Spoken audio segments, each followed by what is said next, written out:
I'm sure you've heard the advice many times over that when investing, you should invest in a low-cost global equity index fund, but it isn't that simple for Muslims.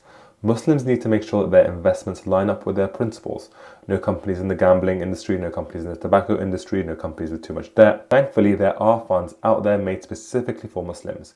One example is the fund HLAL, which is a Wahid FTSE USA Sharia fund. There may be a problem though. What happens if we run this fund through an app which is made to check if your investment is suitable for Muslims? Well, here we can see the result for this fund when you check it on Zoya, one of the many apps out there made for Muslims to check whether their investments are halal or not. A quick disclaimer here, we aren't paid by Zoya, I'm just using them as an example. The Zoya app comes back saying that 29% of the companies within this fund are questionable and 5% are outright not suitable for Muslims. So what's the catch? How can a fund made specifically for Muslims contain companies that aren't suitable for Muslims?